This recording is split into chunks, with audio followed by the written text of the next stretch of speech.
Hello everyone, welcome back to my YouTube channel tech show with Rishika. So आज हम बात करने वाले हैं मेरे सबसे लेटेस्ट इंटरव्यू के बारे में, जो कि मैंने दिया था R1 RCM में। बेसिकली R1 और RCM मैं आपको बता दूं क्या है। R1 कंपनी का नाम है और RCM मतलब रिवेन्यू साइकिल मैनेजमेंट। सो इसमें क्या होता है, ये कंपनी जो है ये यूनाइटेड स्टेट में जितने भी आपके हेल्थ केयर बेस्ड प्रोजेक्ट हो गए, जो भी आपकी हेल्थ केयर की सर्विस प्रोवाइड होती है, तो वो इसको प्रोवाइड कराता है। Okay. So before going to move forward for this video, you guys have to subscribe my channel and like this video. तो आज मैं आपको बताने वाली हूँ कि मैं कैसे इंटरव्यू देने गई थी, मेरा इंटरव्यू एक्सपीरियंस कैसा रहा और बाकी सारी चीजें प्रोसेस क्या हुआ क्या नहीं हुआ, तो वो हम सब आज बात करेंगे। Okay. The first thing is that कि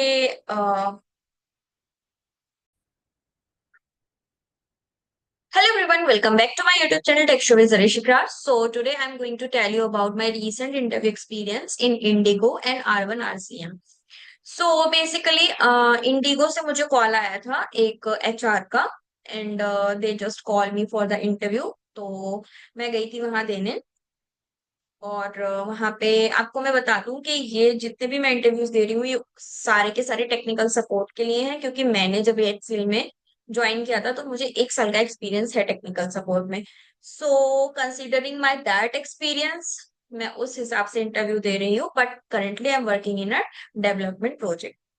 सो मैं आपको बता देती हूँ टेक्निकल सपोर्ट क्या होता है, क्योंकि बहुत सारे बच्चों को नहीं पता है और मुझे लिंक्डइन पे बहुत सारे बच्चों ने पूछा है कि please tell me what is technical support.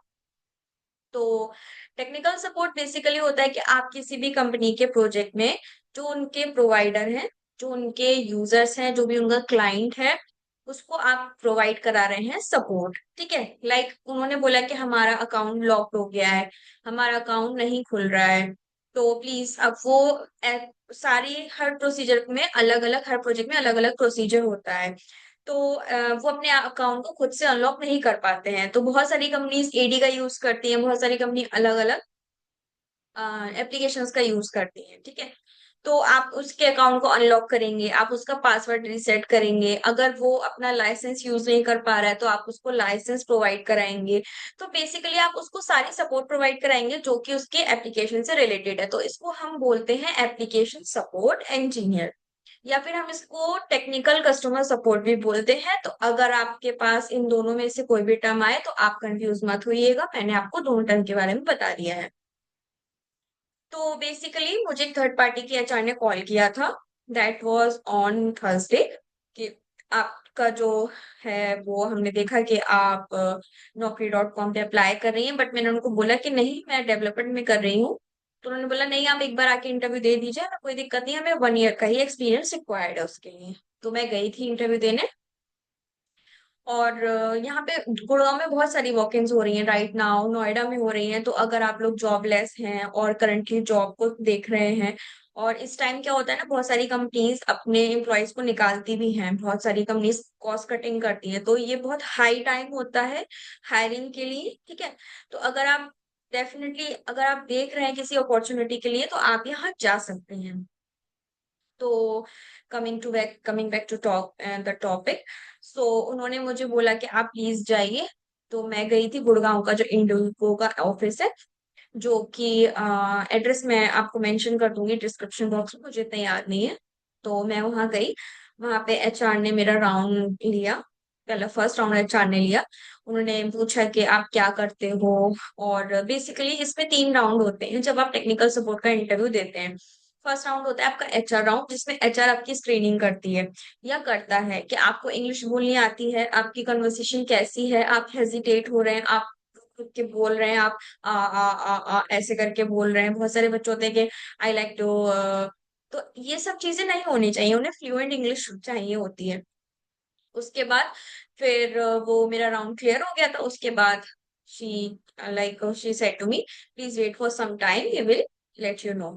फिर उसके बाद उन्होंने मुझे फिर से बुलाया। उसके बाद उन्होंने मेरा सॉरी एक टेक्निकल राउंड लिया।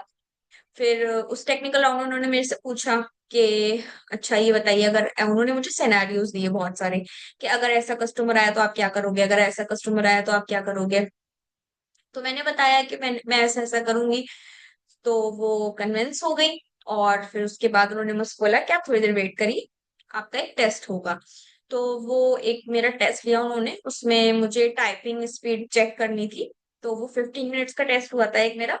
उन्होंने मेरी टाइपिंग चेक की और फिर उन्होंने बोला कि ठीक है, we are good to go, and आपको 6 डे वर्किंग रहेगा।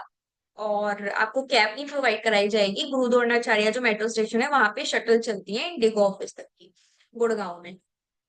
वहां से आपको आना है और आपको द्रोणाचार्य मेट्रो स्टेशन तक आपको खुद से आना है। और आपकी नाइट शिफ्ट होगी, आपकी रोटेशनल शिफ्ट होगी, रोटेशनल ऑफ होंगे।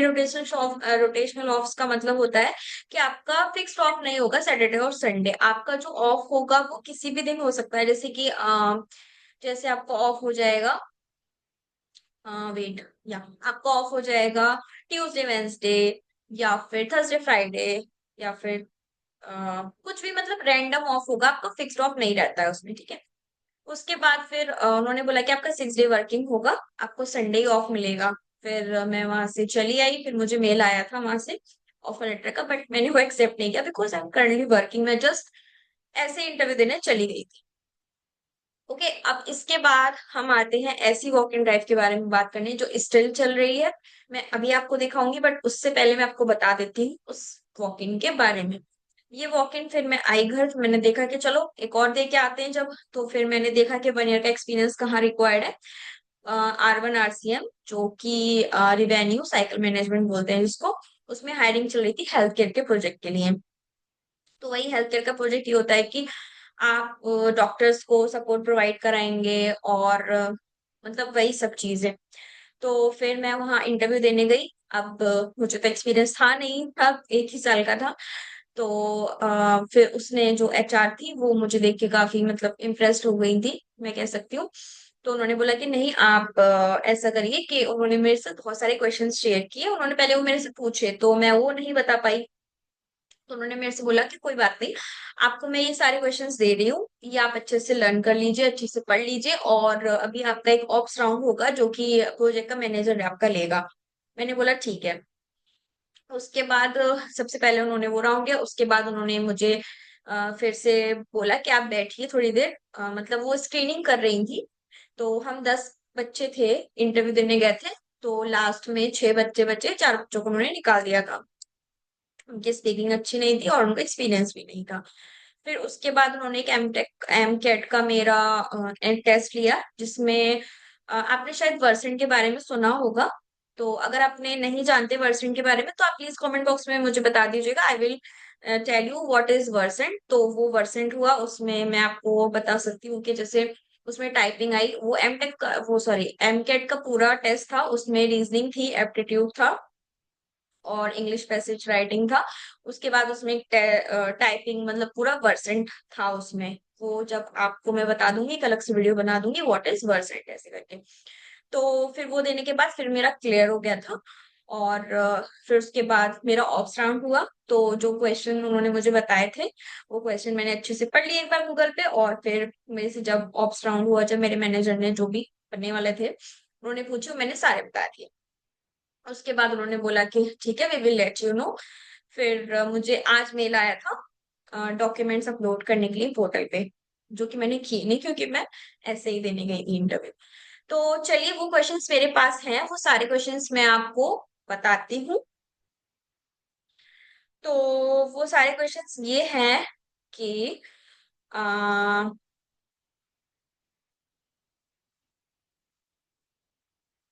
Knowledge of health care payers and plans, HMO, PPO, POS। आप इस वीडियो को पॉज कर करके सारे क्वेश्चंस को नोट कर सकते हैं, क्योंकि मैं ऐसे ही क्वेश्चन शेयर नहीं कर सकती, क्योंकि ये थोड़ा नॉन कंप्लायंस ही शो हो जाएगा, क्योंकि मैंने इसका फोटो ले रखा है। तो मैं आपको खुद से प्रोनाउंस कर रही हूँ, आप इसको नोट कर सकते हैं। तो मैं फिर से प्रोनाउंस करती हूँ। पहला क्वेश्चन था knowledge of health care payers and plans, HMO, PPO, POS। Second question था knowledge of claim forms. Third था college knowledge of RCM cycle. Fourth था knowledge of authorization and referral. Then difference between write-off and contractual. Knowledge of the top 5 denials she and he has worked on. Knowledge of domain and process for medical and necessary denial. What is COB? Explain the difference between CPT and HCPCS. What is the difference between CO96 and TR96 denial and in their follow-up in general? What is maximum benefit met? Explain contracted and non-contracted providers. TCP is involved in which plan type? What would be action follow up on primary claim denied for primary EOB? Then, what is primary paid more than secondary allowed denial scenario? Training profile. Okay. ये सारे questions उन्होंने मेरे से बोला कि आप इसको पढ़ लीजिए, ये मैंने पढ़ लिए थे। और जो ऑप्स राउंड ले रहे थे उन्होंने इसी में से ही क्वेश्चंस पूछे थे। 5 डिनाइल पूछा था। उसके बाद मैं आपको बता देती हूँ what is RCM and one which was claim form and what is maximum benefit and this question was asked, what is primary paid more than secondary allowed denial scenario? So ये सारे क्वेश्चंस वही हैं जो आपसे interviews में पूछे जाएंगे। तो आप इन सारे क्वेश्चंस को अच्छे से पढ़ लीजिएगा, रट लीजिएगा। अगर आपकी कहीं जॉब नहीं लग रही है, अगर आपकी कम्युनिकेशन की वजह से आपको कहीं सिलेक्शन नहीं मिल रहा है, तो आप ये डेफिनेटली कर सकते हैं। और एक चीज इसमें और अच्छी है कि अगर आपने हेल्थ केयर बेस्ड प्रोजेक्ट पे काम नहीं किया है, तो भी आप इन क्वेश्चंस को पढ़ के वहां इंटरव्यू में अच्छा परफॉर्म कर सकते हैं। ये मैं आपको गारंटी दे रही हूँ, क्योंकि मुझे भी कोई हेल्थ केयर के प्रोजेक्ट में एक्सपीरियंस नहीं था। मैंने ये सारे क्वेश्चंस वहीं पढ़े बैठ के, क्योंकि वहां बहुत टाइम होता है। आपकी स्क्रीनिंग होगी पहले, उसके बाद आपको सेकंड राउंड के लिए वेट करना पड़ेगा, देन आपको ऑप्स राउंड के लिए वेट करना पड़ेगा। ऑप्स राउंड जो होता है वो आपका मतलब डिफाइंड होता है कि 6 बजे होगा। मान लीजिए आपका मैनेजर क्योंकि जो शिफ्ट्स होती हैं वो रोटेशनल होती हैं। तो जो मेरा मैनेजर था वो 6 बजे आया था, जिसने मेरा ऑप्स राउंड लिया था। तो वहां पे बहुत सारे बच्चे थे जो अलग अलग प्रोजेक्ट के लिए असाइन हुए थे, तो सबका टाइमिंग अलग अलग था। तो आपको वेट डेफिनेटली वहां करना पड़ेगा। मान लीजिए अगर आप 11 बजे जा रहे हैं, तो आप घर आते आते 7 बज सकते हैं, क्योंकि मैं भी घर से 11 बजे निकली थी। मैं गई थी गुड़गांव से नोएडा। तो वहां पे मुझे पहुंचते पहुंचते ही 1 बज गया था। और 1 बजे के बाद मैं वहां से गेट से, जब मेरा ऑप्स राउंड हो गया, तो मैं वहां से शायद 6:45 पे बाहर निकली थी मैं। तो ये बहुत पूरा दिन आपका लग जाएगा अगर आप वॉकिंग देने जा रहे हैं। बट अगर मान लीजिए आप जा रहे हैं, अपना सैटरडे भी वेस्ट कर रहे हैं, और आप कुछ पढ़ के भी नहीं जा रहे हैं, और आपको कुछ हासिल भी नहीं होगा, तो वो बेकार चीज हो जाएगी। तो मैंने सोचा कि मैं अपना एक्सपीरियंस आप लोगों के साथ शेयर करती हूँ, ताकि आप लोगों को वो सारे क्वेश्चंस पता चल जाए जो वहां पूछे जा रहे हैं। This will like a big help for you guys, for my YouTube family. तो thank you so much for watching this video. And अगर किसी को एंड जैसे प्रॉब्लम हो रही है, नहीं समझ आ रहा है, तो आप प्लीज कमेंट बॉक्स में मुझे लिख दीजिएगा। जिस क्वेश्चन नंबर को आपको समझ में नहीं आ रहा है, मैं उसको आपको कमेंट में लिख के भेज सकती हूँ। ओके। और thank you so much for watching this video. And मिलते हैं फिर। And please like this video and subscribe my channel. Thank you so much. Bye bye.